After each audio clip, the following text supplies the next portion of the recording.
Hola, ¿qué tal? Bienvenidos a una emisión más de Conexiones. Me da mucho gusto saludarles. El día de hoy estaremos platicando, Vero, sobre el heavy metal.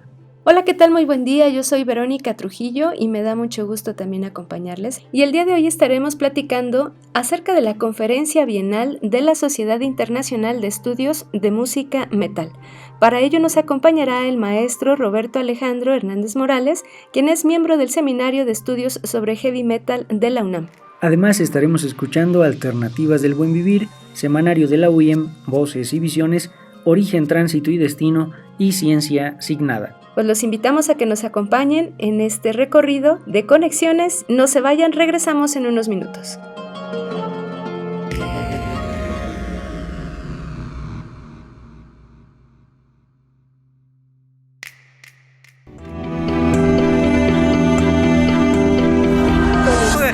Najo Viejevi, Shimopanoltican, Chetani, Shimopanolti.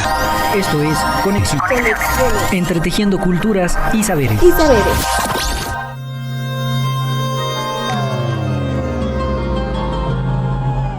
Pues siempre platicar sobre la música es un tema relevante, además a través de estos medios, que es la radio, que es la voz, que es la reflexión desde la escucha exclusivamente de los tonos que podemos manifestar a través de la voz. Entonces, esta vez en Conexiones estaremos reflexionando acerca de la perspectiva académica sobre una de las manifestaciones musicales, pues diríamos de pronto estigmatizada, Vero, porque pareciera que la música metal tiene y carga en ella toda una serie de prejuicios, toda una serie de condiciones que la mantienen como parte de esas manifestaciones subversivas, contraculturales incluso, aunque no necesariamente en todas sus gamas, en todos sus géneros.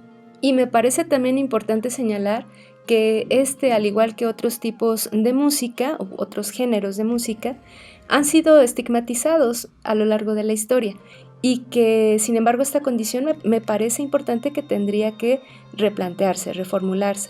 Entonces, pues a partir de este diálogo, desde esta reflexión en torno a los estudios sobre música metal, nos podremos dar una idea un poco más amplia acerca de las diferentes disciplinas que pueden tener intervención en su estudio, de los diferentes sectores, de los diferentes jóvenes, incluso adultos también, que consumen este tipo de música y también las prácticas comunicativas que se derivan de este género musical. Y es que la música es fundamental para manifestar, construir y determinar la identidad de las personas. Es a través de la música y de sus ritmos y de la vestimenta que implica, incluso de ciertas maneras de pensar, que se puede asumir un modo de ser en el mundo. Así que quédense con nosotros en Conexiones. Mientras tanto, vamos a escuchar Alternativas del Buen Vivir y regresamos.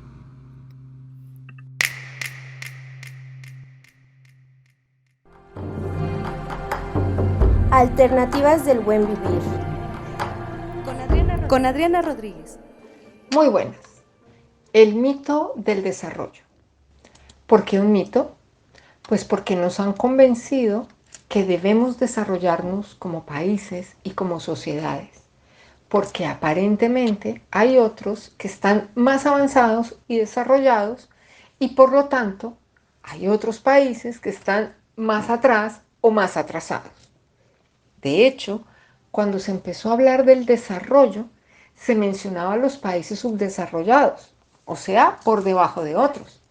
Pero luego, para ser políticamente correctos, se corrigió y ahora se habla de países en vías de desarrollo. Vamos al origen de la idea del desarrollo.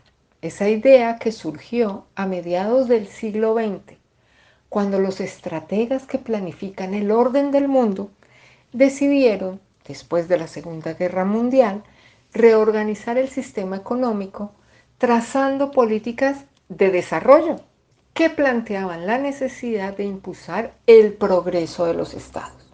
Vamos por partes. El progreso venía desde antes, con el discurso colonizador que plantea la necesidad de avanzar, de ir hacia adelante, de progresar linealmente hacia un futuro mejor, como cuando el hombre blanco le dice al jefe Seattle que es necesario comprar su tierra para construir el ferrocarril, porque va a llegar el progreso.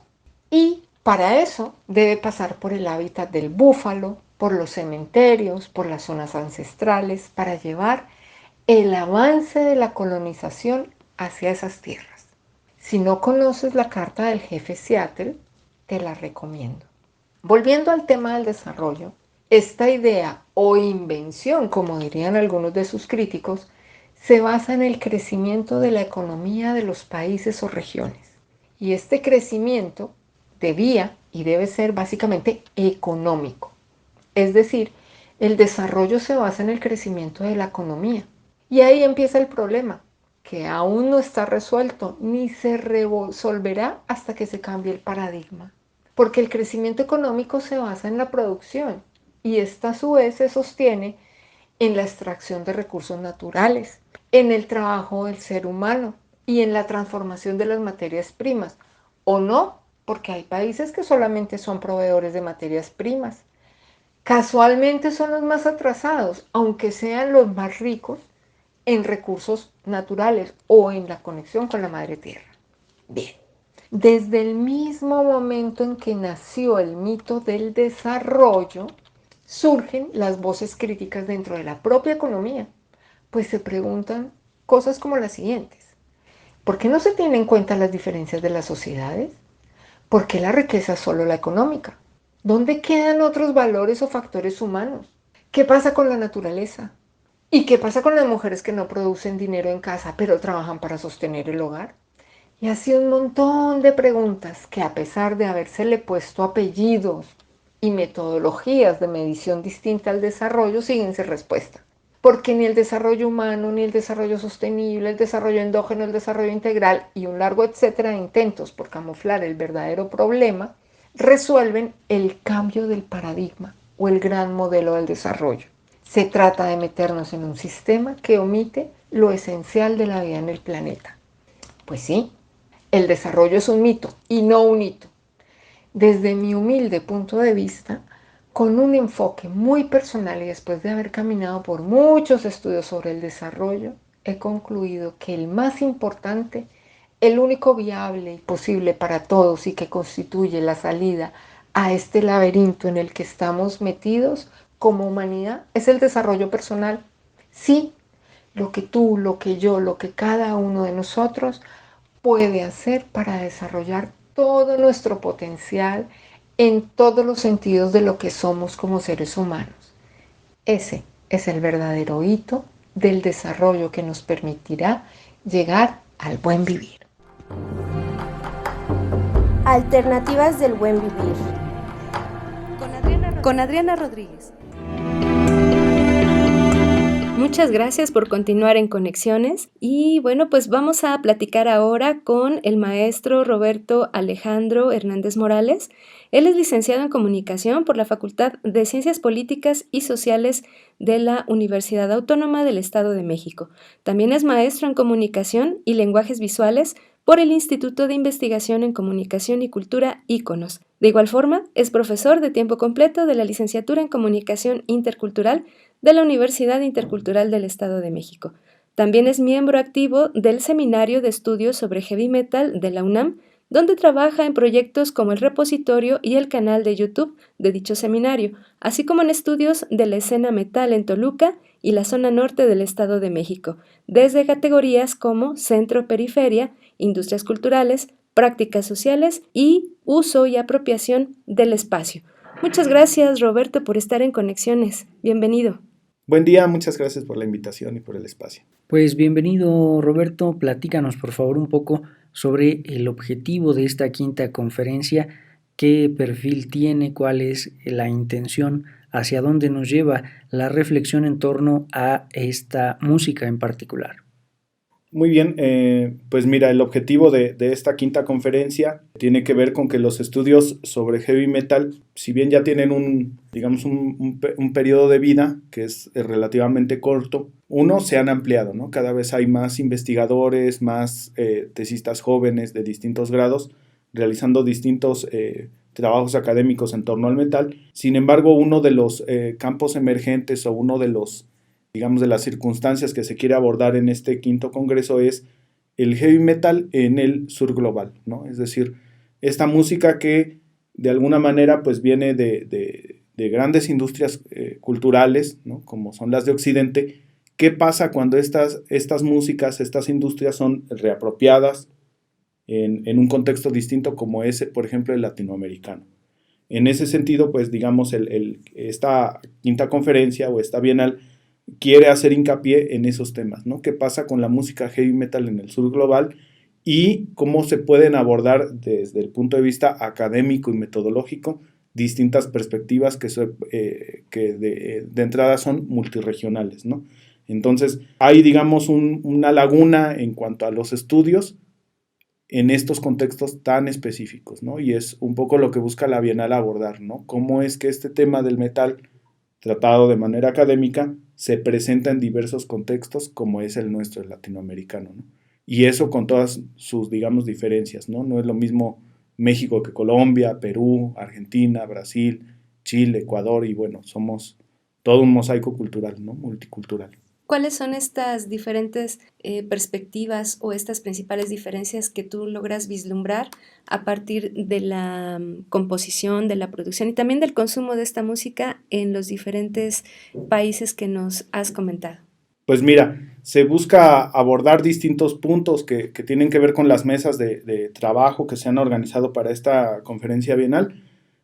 Algunos de ellos que me parecen interesantes, por mencionar solamente algunos porque tenemos pues 20 mesas. Por ejemplo, está el asunto de las exploraciones de la interrelación de la música metal en el sur global con prácticas, por ejemplo, de liberación. También hay asuntos, por ejemplo, sobre intersecciones o hibridación entre la cultura local de un país y la música heavy metal en el sur global.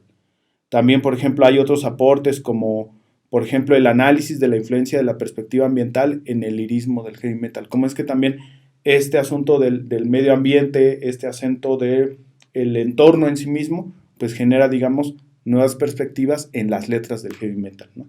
Enfoques sociológicos y antropológicos para la construcción de comunidad e identidad en las respectivas escenas del metal en el sur global es otro de los temas. Aportes también que tienen que ver con la perspectiva de género en el metal. También no hay que dejar de lado que se le acusa a algunos artistas de heavy metal en específico por tener una pose hipermasculina y en ese sentido pues también ser un género que promueve ciertas prácticas denigrantes hacia la mujer, ¿no? Entonces también hay que abordarlo. Justamente estos espacios académicos es para abordar estos problemas y para poderles dar una perspectiva desde el punto de vista académico y en ese sentido pues también visibilizarlo y de alguna manera irlo transformando, si se puede decir, ¿no? Bueno, también tenemos mesas que hablan, por ejemplo, sobre la relación entre los pueblos originarios o grupos indígenas y el metal, ya sea en las letras o desde el punto de vista de la cosmovisión o desde los mitos, ¿no? También hay algunas otras mesas, por ejemplo, que hablan sobre las interacciones que hay entre este sur global y este norte global. Análisis e influencia de leyendas urbanas, la literatura y otras formas de narrativas que también retoma el heavy metal como intertexto para poder nutrirse. Prácticas de género en el metal con especial énfasis en el sur, que bueno, ya lo habíamos mencionado. Hay también presentaciones en línea, hay una serie de, digamos, es un programa armado con distintas situaciones. Hay 2 conferencias magistrales, hay un espacio para presentación de pósters académicos, va a haber por ahí también la proyección de un documental, hay más de 20 mesas de trabajo y de discusión, entonces es un programa, me parece que bastante extenso, pero bastante bueno y de calidad, ¿no? En el sentido académico y de discusión. Me parece importante reconocer, a partir de lo que has señalado, Roberto, que los estudios sobre heavy metal, sobre la música, sobre los jóvenes, las personas que se acercan a este tipo de música, pues no solo contempla una sola arista y, por supuesto, no solo desde un enfoque mundial, sino que, claro, la práctica de la música es una manifestación común en diferentes culturas. Por lo tanto, pensar estas otredades, esta producción musical desde los sures, pues me parece algo fundamental desde este trabajo. Vamos a escuchar la próxima sección y regresamos en unos minutos. Semanario de la Universidad Intercultural del Estado de México.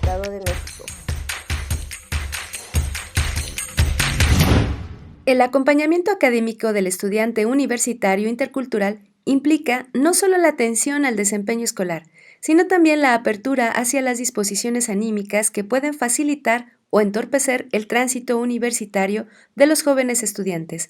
En ese sentido, se han desarrollado actividades tutoriales cuya función es promover entre los jóvenes la información y acción necesarias para la vida escolar integral.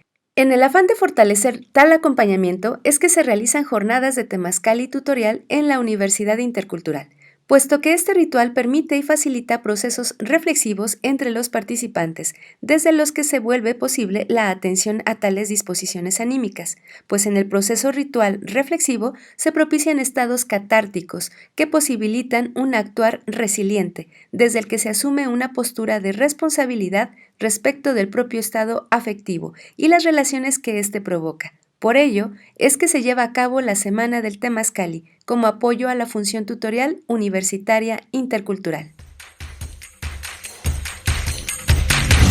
Como parte del trabajo continuo de reflexión en temas de alteridad, dentro de la Universidad Intercultural se lleva a cabo el Cine Club Universitario Nusibi Nusaku.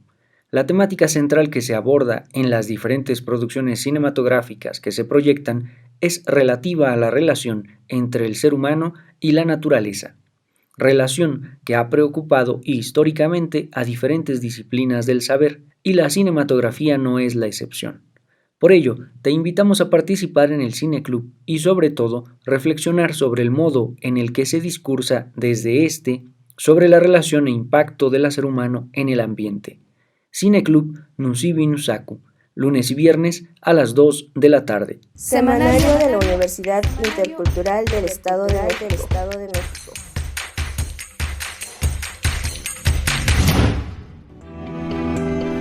Pónganse en contacto con Conexiones al teléfono 712-123-5963. Continuamos.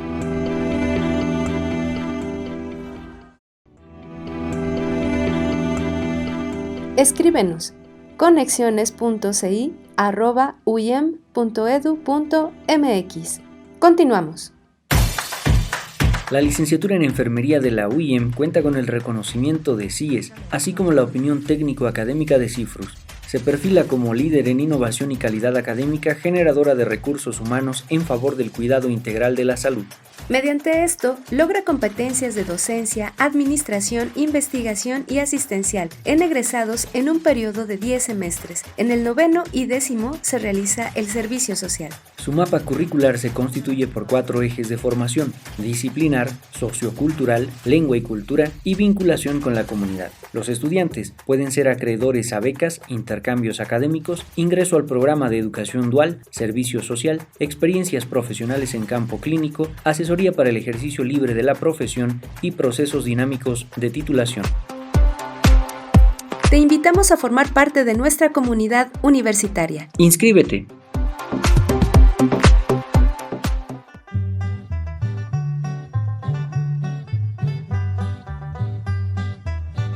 Voces y visiones.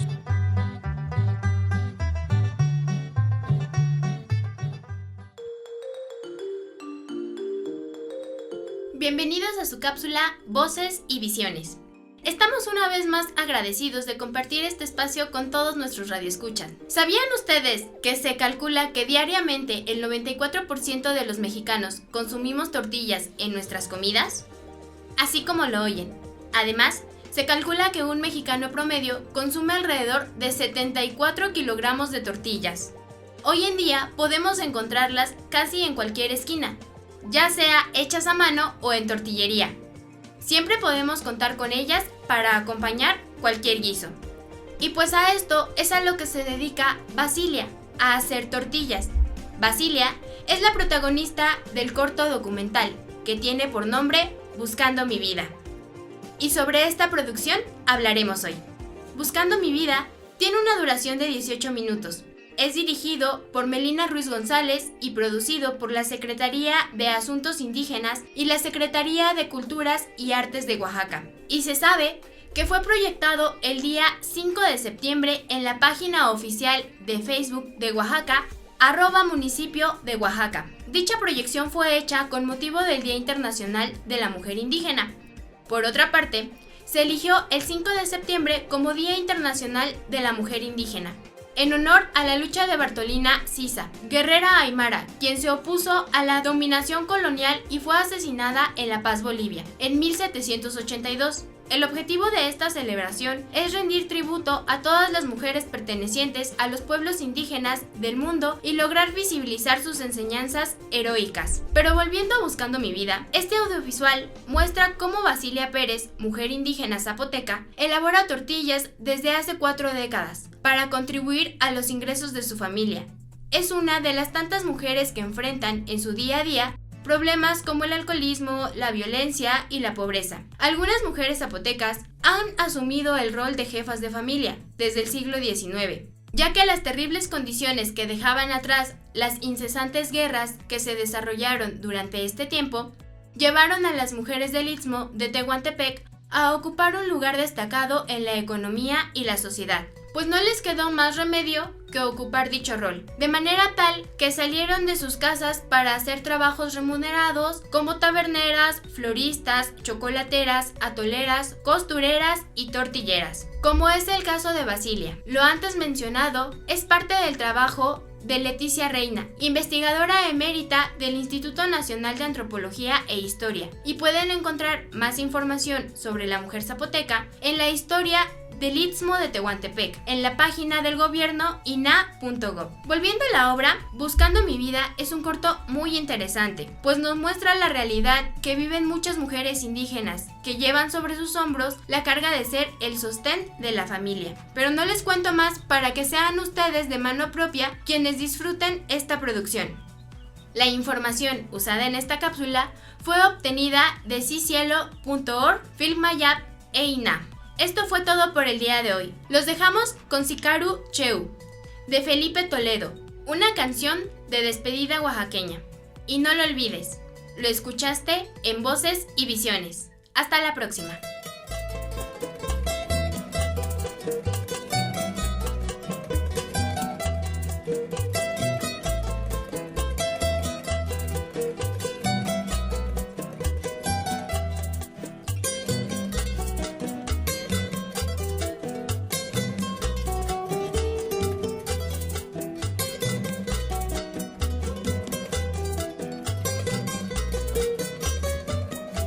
Sakajibire, Neuyaki Chisito, Neruna Nyawine, Ulunda Yara, Nela Shumpustine, Nesito Sibiana, Tina Keriolachi, Pini Pinila, Sikarucheu, Sikarucheu, Sikarucheu de Irara Avira, Neguluspiano, Villa Cauciano, Gunavisano, Darichu.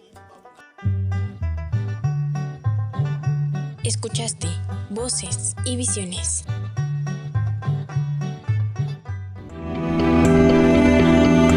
Ya estamos de vuelta para seguir platicando sobre esta quinta conferencia bienal de estudios de heavy metal y para seguir dialogando con Roberto Hernández. En este sentido, y bueno, claro, desde tu participación en la organización de este evento, ¿consideras que la mayor cantidad de los participantes son investigadores o son, digamos, jóvenes, ¿no?, que se interesan por este mismo tema y que hacen también sus aportaciones al estudio del mismo? Pues me atrevo a decir que hay de todo, ¿no? Es decir, hay, como ya te había dicho, muchos investigadores noveles, ¿no? O digamos, gente que está acercándose de manera académica al abordamiento de estos trabajos, de estos estudios, pero también hay gente que va a estar en la Bienal y que son, digamos, gente que ya con mucha experiencia, con mucho trabajo en cuanto al asunto, ¿no? Por mencionar algunos, por ejemplo, está Susana González Martínez de España, ¿no?, quien tiene un trabajo en España que es el Metal Encounter y que es una investigadora pues que ya tiene una trayectoria reconocida en cuanto al asunto de estos temas del heavy metal. También tenemos, por ejemplo, a gente propia de ISEMS, que es, digamos, la Sociedad Internacional de Estudios de Música Heavy Metal, y entonces va a participar gente como Nelson Varas Díaz o Brian Bardeen, ¿no? Que es ahorita digamos, quien tiene el mayor cargo en ISEMS, ¿no? También, bueno, va a haber gente de otros países, por ejemplo, Carlos Arturo Reina, que viene de Colombia, del Seminario de Estudios sobre Heavy Metal de México, pues va a estar nuestro coordinador, que es Alfredo Nieves, quien también desde hace mucho tiempo, pues, ya viene trabajando estas temáticas y se ha preocupado, pues, por generar un seminario de investigación académica, pues aquí en el país, ¿no? Reuniendo a investigadores de distintos lugares de la República Mexicana, ¿no? Son algunos de los que me parece que te podría comentar, pero bueno, hay digamos, de todo. Hay gente, digamos, que está empezando y hay gente con más recorrido. Algo que sí quisiera comentarte es que viene gente de distintos países, es un congreso internacional y en ese sentido pues viene gente de Bélgica, de España, de Estados Unidos, de Canadá, de Reino Unido, de Alemania, de Serbia, de Turquía, de Italia, de Rusia y de Finlandia. Y por supuesto que también pues está la presencia de la gente de Latinoamérica. Entonces hay gente de Perú, de Cuba, de Brasil y de Colombia y bueno, obviamente de México, ¿no? En nuestro país. Platícanos acerca de las fechas y las sedes del evento. Bueno, la sede del evento es en el antiguo Colegio de San Ildefonso. El evento es del martes 7 de junio hasta el viernes 10 de junio, todo en el antiguo Colegio de San Ildefonso. Me parece que vamos a estar en 2 salas, una que precisamente se va a hacer cargo de digamos, la mitad de las mesas y de las conferencias magistrales y una salita más que se va a hacer cargo del resto de las mesas. Pero bueno, la totalidad va a ser ahí en el antiguo Colegio de San Ildefonso, del martes 7 de junio al viernes 10 de junio. ¿Qué hay de los horarios en los que se llevará a cabo este evento? El horario más o menos será, varía un poquito en la tarde, pero más o menos será habrá actividades desde las 9 de la mañana hasta aproximadamente las 6 de la tarde, ¿no? Algunos días quizás una media hora antes o una media hora después, pero más o menos ese es el horario que va a haber para toda esta semana. Entonces, desde las 9 hasta las 7 y media de la noche va a haber distintas actividades, ya te había dicho, 2 conferencias magistrales, presentación de pósters académicos, proyecciones de documentales, las 20 mesas de discusión o de presentaciones sobre distintas temáticas y también habrá algunas presentaciones en línea. Platícanos, Robert, ¿quién está a cargo del evento? ¿Quiénes organizan? ¿Quiénes participan para que esto pueda suceder?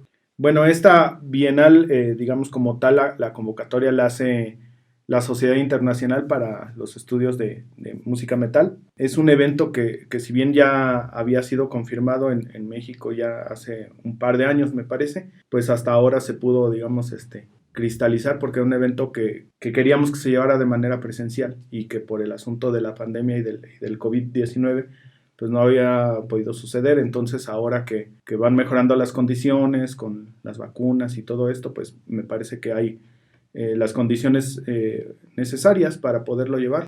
Y bueno, entonces es un congreso, digamos, de alguna manera el llamado lo hace la Sociedad Internacional de Estudios sobre la Música Metal. Sin embargo, pues acá en México, digamos, el comité organizador pues viene por parte de la UNAM, en específico por el Seminario de Estudios sobre Heavy Metal. Y bueno, el Seminario de Estudios sobre Heavy Metal se ha apoyado de distintas instituciones para poder realizar la actividad. Entonces, pues agradecemos, digamos, el apoyo del Colegio de San Ildefonso, que ya habíamos mencionado que es la sede, del Museo Universitario del Chopo, que también nos ha acogido y ahí hemos realizado también varias actividades como son algunos conversatorios. También la UNAM en su sede en Tucson también está apoyando fuertemente al seminario y bueno, en realidad ha sido un esfuerzo de digamos distintas instituciones, ¿no? Ha sido un esfuerzo interinstitucional por llevar a cabo pues este evento y que fuera ahora en la Ciudad de México. Y nos llena de mucho orgullo, pues también que es completamente, digamos, distinto en cuanto a la temática, ¿no? El poder retomar este asunto del sur global y que pudiera hacerse en México, es decir, en algún lugar de Latinoamérica, pues nos llena de orgullo a nosotros ser sede, ¿no? ¿Cómo nos contactamos con ustedes como organizadores para poder seguirlos? Supongo que a pesar de que es presencial, habrá transmisiones en línea y también en algunas redes que los pudiéramos estar siguiendo. Hay en Facebook el perfil propio de ISEMS, donde está anunciando la Quinta Bienal, la conferencia acá en México. En el Seminario de Estudios sobre Heavy Metal también lo estamos difundiendo, todas las actividades. Seguramente ahí podrán encontrar cualquiera de las actividades relacionadas con esta Quinta Bienal. En cuanto al asunto de si se va a hacer algunas cuestiones en línea, todavía estamos un poco como viéndolo en el asunto técnico porque como San Ildefonso es un espacio que es patrimonio de la humanidad y que además cuenta con unos muros bastante gruesos, la señal de internet es un poco complicada tenerla ahí en el evento, entonces todavía estamos valorando si se puede o no. En caso de que se pudiera, pues seguramente en alguna de estas redes sociales, seguramente la oficial, que es la de la Bienal, y si no, bueno, en su defecto daremos alguna información ahí extra sobre el desarrollo de las actividades, seguramente fotos y cómo va transcurriendo el evento en caso de no poder hacer una transmisión en vivo.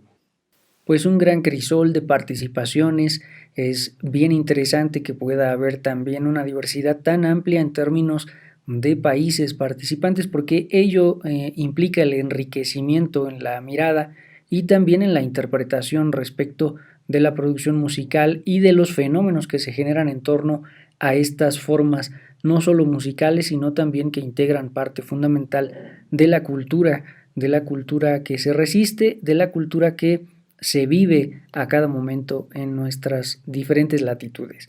Muchas gracias por compartir con nosotros. Vamos a continuar en Conexiones, quédense con nosotros, ya estamos de vuelta. Origen, tránsito y destino. Por Joel Pedraza. Hola Vero, hola Edwin, de nueva cuenta saludándolos. En esta ocasión traigo los datos migratorios de un estado importante en la región y bueno, en el país, el estado de Nuevo León, que bueno, es uno de los que tiene un ingreso per cápita y un Producto Interno Bruto y una economía muy fuerte en comparación a otros estados y por consecuencia también de los más importantes en la región por su historia metalúrgica y de comercio. En ese sentido, bueno, traigo los datos generales, como su población se ha incrementado en las últimas décadas. Actualmente el INEGI registra casi 6 millones, 5.784.000 habitantes, y a partir de ahí se pueden sacar ciertos indicadores interesantes, como por ejemplo la aparente poca movilidad que genera su población del 2014 al 2018, que es de 5.604 habitantes a 5.541 en el 2018. Es decir, disminuyó la población migrante entre entidad en un rango de 63.000 habitantes aproximadamente. Es decir, que hay menos habitantes que estuvieron en otra entidad en Nuevo León del 2014 al 2018. Sin embargo, hay un incremento importante de 1%, que es casi 63.000 habitantes, de la población que vivía en otra entidad en el 2014 al 2018 al respecto. Es decir, si Nuevo León, principalmente la zona metropolitana de Monterrey, mantiene un incremento en su población, digámosle de 60.000 habitantes por cada 4 años o cada 5 años, cada lustro. De ahí se deriva un saldo migratorio positivo que se duplica. En el 2014 fue de 63.000 habitantes y en el 2018 fue de 121.000 habitantes. Es decir, podría parecer que son los mismos números de personas las que se mueven hacia y fuera de Nuevo León. Sin embargo, eso en un ámbito estatal, pero en un ámbito internacional o en una movilidad que incluye ya países, en este caso primordialmente Estados Unidos, sí hay una duplicidad de números, es decir, 63.000 habitantes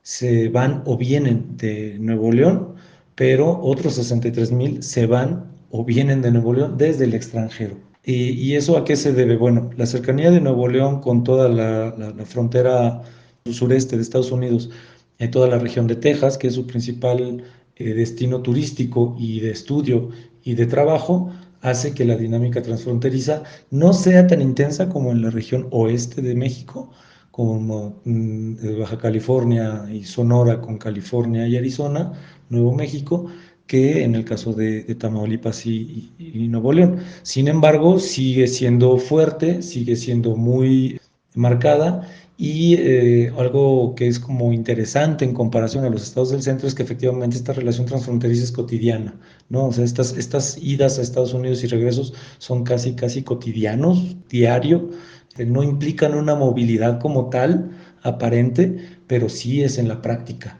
¿no? Porque puede ser que duermas en un lugar, pero trabajes en otro y te desplaces 3 horas hacia tu trabajo, que está cruzando una frontera política.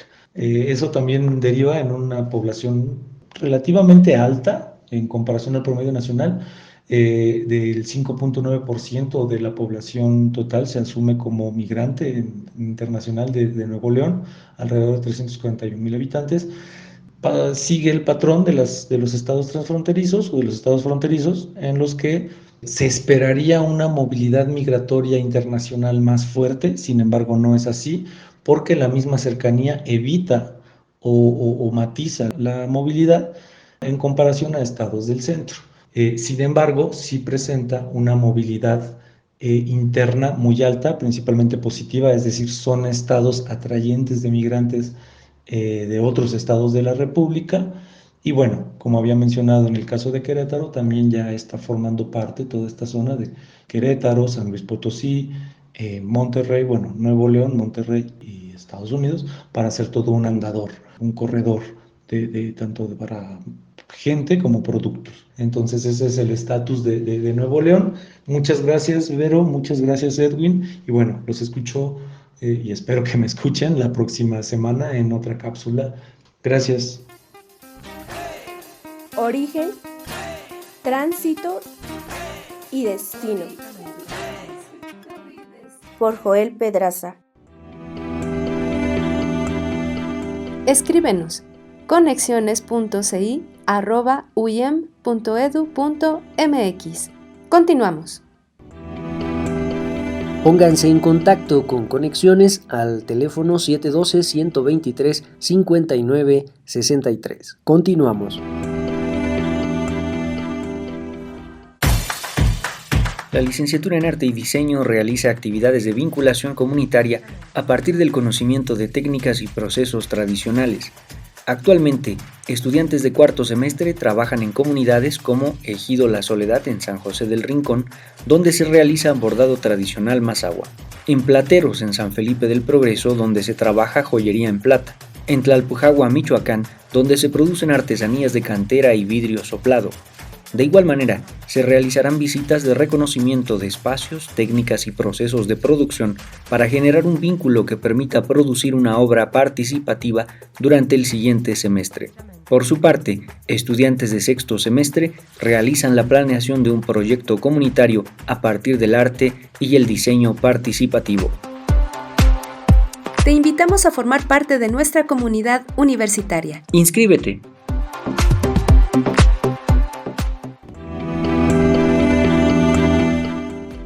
Ciencia asignada. Con Julio Horta. Hola Verónica, hola Edwin, un gusto estar otra vez con ustedes en este programa Conexiones y un saludo afectuoso a todos los radioescuchas. Bienvenidos de nueva cuenta a la cápsula La Ciencia Asignada, en donde trataremos de explicar y describir un fenómeno científico desde el punto de vista de la semiótica. A finales del siglo XVIII y principios del siglo XIX, en las revistas de medicina publicadas en Europa Central, específicamente en Alemania, surge un fenómeno muy interesante. A través de la publicación de narrativas autobiográficas, muchos pacientes van a comenzar a describir qué es lo que soñaron. El contenido de los sueños nos va a mostrar acciones que para muchos filósofos y científicos de la época resultarán irracionales e inmorales. Situaciones de violencia, situaciones que tienen que ver con una sexualidad oculta o inmoralmente adecuada, van a ser el contenido de estos sueños y van a generar una alarma muy importante entre la comunidad científica. Doris Kaufmann, en un texto publicado como Sueños y autoconciencia, nos van a describir precisamente todos los problemas científicos y filosóficos que implicó la observación de los sueños. Observar qué es lo que la gente sueña a través de estas narrativas autobiográficas permitió a los científicos de la época intuir qué es lo que está ocurriendo en la mente de un paciente. Y esta palabra es importante desde el punto de vista de la semiótica. Cuando construimos y conocemos un fenómeno de la naturaleza, sea de la naturaleza interna del ser humano, su mente, su conciencia, o sea de la naturaleza externa, eso que podemos observar a través de la experiencia, la intuición forma parte de un proceso fundamental que en semiótica denominamos abducción, es decir, el razonamiento a través de hipótesis.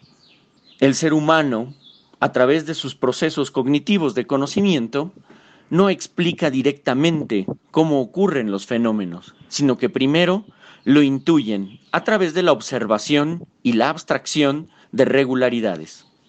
Cuando el ser humano intuye, traza una hipótesis respecto a cómo es que puede ocurrir, cuáles son las causas de esa ocurrencia y por qué es que ocurrió de esa manera y no otra.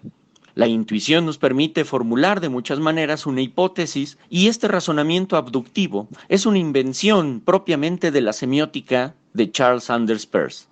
Cuando nosotros abducimos cómo es que ocurren los fenómenos, construimos una potencial explicación que en principio puede ser falible, pero que comienza a dirigir las maneras en las que podemos pensar y razonar el mundo.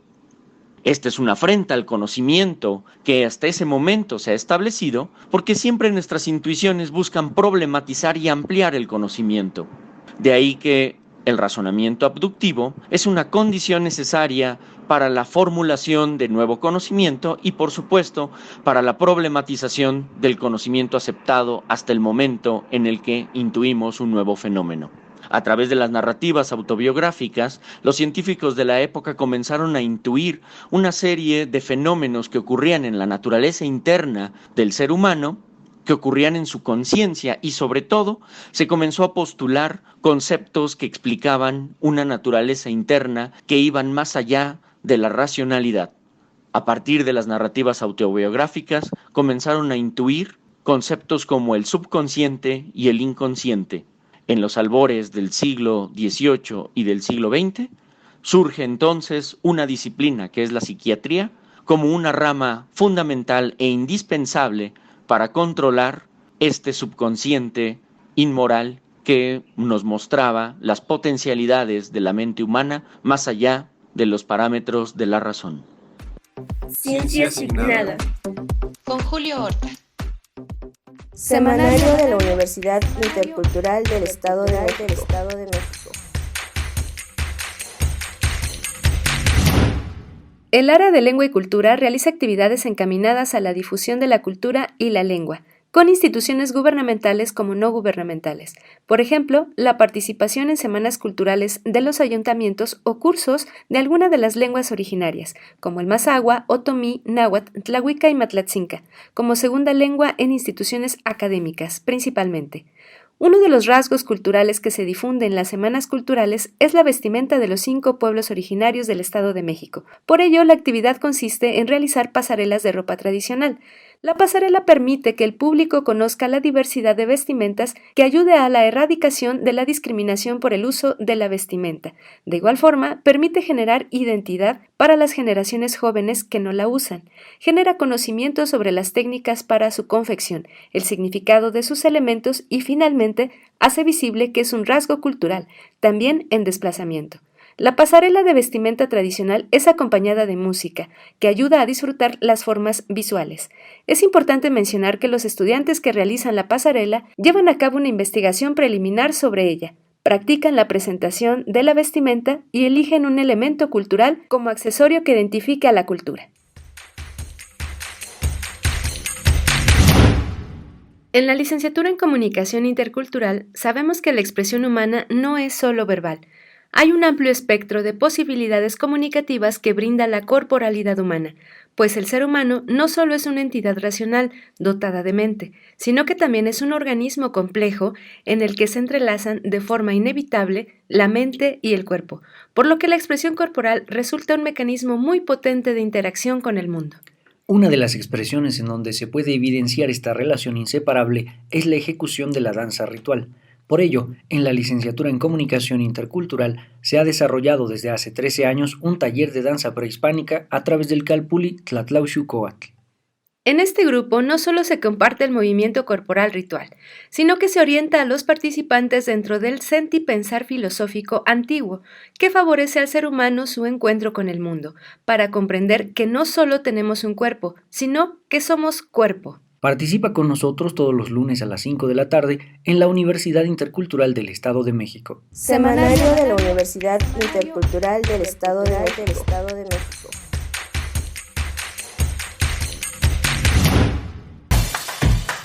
En la División de Lengua y Cultura se creó el Centro de Evaluación de Competencias Laborales en Lenguas Originarias de la UIEM, con el objetivo de fortalecer los idiomas originarios del Estado, a través de diferentes certificaciones en los siguientes estándares: evaluación de la competencia de candidatos con base en estándares de competencia, prestación de servicios de traducción de textos de lengua española a lengua indígena y viceversa en el ámbito de procuración y administración de justicia, interpretación oral de lengua indígena al español y viceversa en el ámbito de procuración y administración de justicia, promoción de los programas públicos de salud en la población hablante de lengua indígena, prestación de servicios de traducción de lengua indígena al español y viceversa en diferentes ámbitos. Tales certificaciones cuentan con el aval del Consejo Nacional de Normalización y Certificación y el INALI.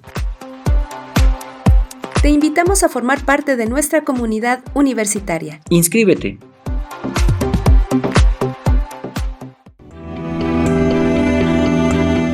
Ya estamos de regreso en Conexiones, muchas gracias por seguir con nosotros. Pues para finalizar, Robert, nos gustaría también señalar un aspecto, pues bueno, que se ha comentado, ya has puesto sobre la mesa, hemos discutido en bloques anteriores, pero no me gustaría pasar desapercibido este tema, y es justamente la reflexión en torno a la interculturalidad.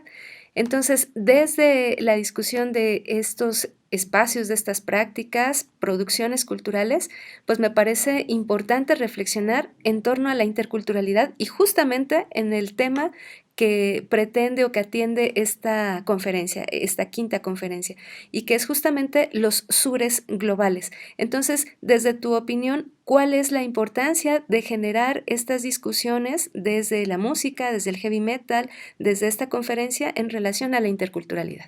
Me parece que es un tema central porque hay muchos elementos. El heavy metal por sí mismo como producto artístico y cultural es un vehículo cultural que, digamos, tiene en sí mismo, sirve de vehículo o de transmisión de otras ideas y de otros elementos culturales. Si lo vemos desde ese punto de vista, pues, digamos, la manera en cómo se desarrolla el heavy metal de manera local, en estos contextos culturales, o los mensajes o esta carga cultural que tiene como tal el heavy metal, es interesante analizarla desde estas perspectivas interculturales porque podemos entender muchos fenómenos, ¿no? Por ejemplo, la transcultura, que es ahora uno de los fenómenos interesantes a partir de la globalización, de la globalidad y de los medios de comunicación, las redes digitales, nos muestran, por ejemplo, distintas expresiones como es el metal, por ejemplo, ahora prehispánico, ¿no? O el metal con elementos de música prehispánica.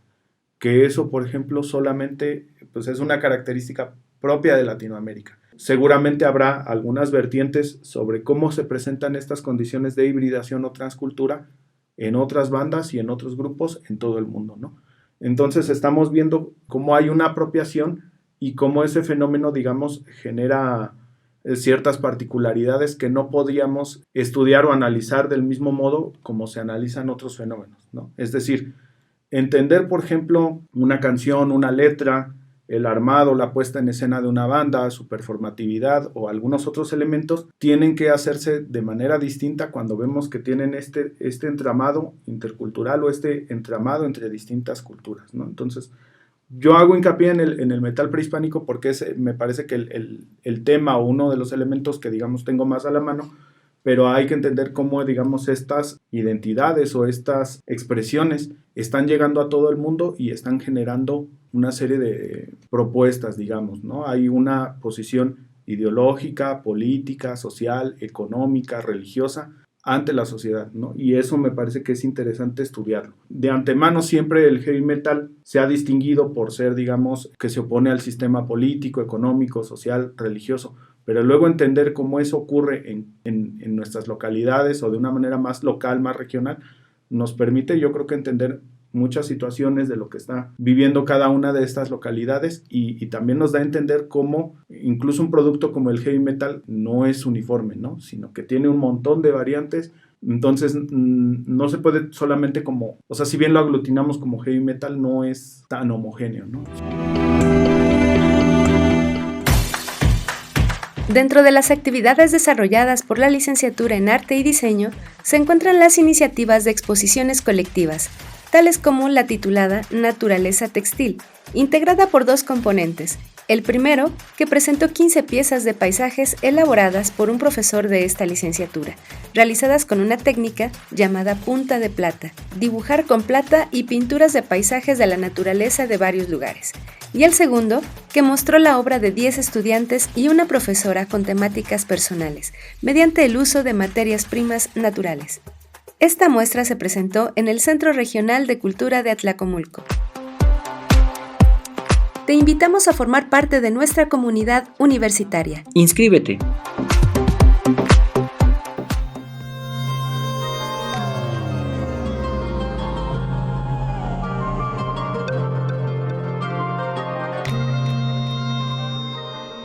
Bien, pues esperamos que este tema haya sido de su interés.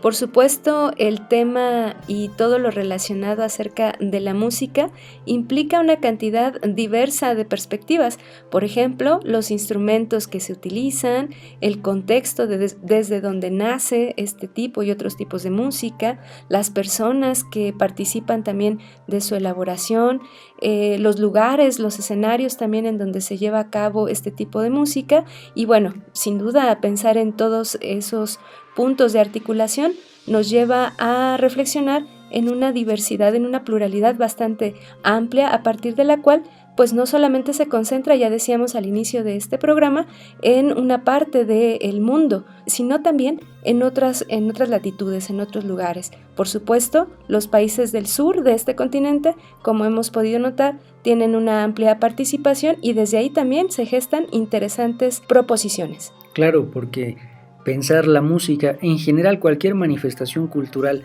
desde una dimensión distinta, desde una organización social diferente.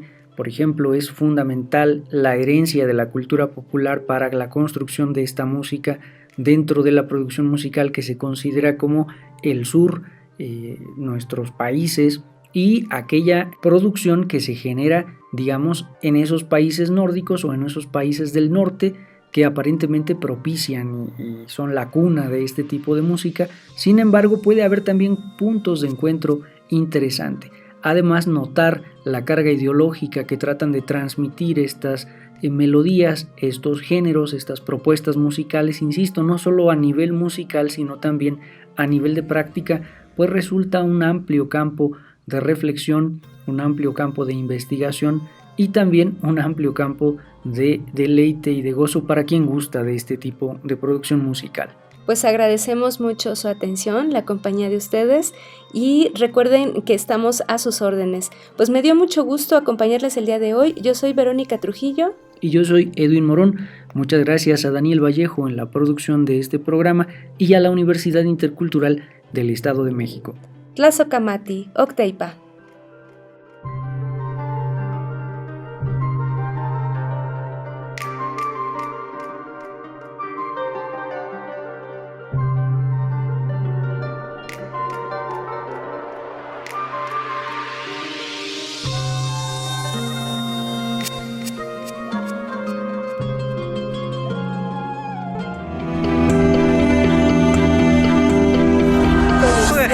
Najo Viejevi, Shimopanoltican, Chetani, Shimopanolti. Esto es Conexión. Entretejiendo culturas y saberes.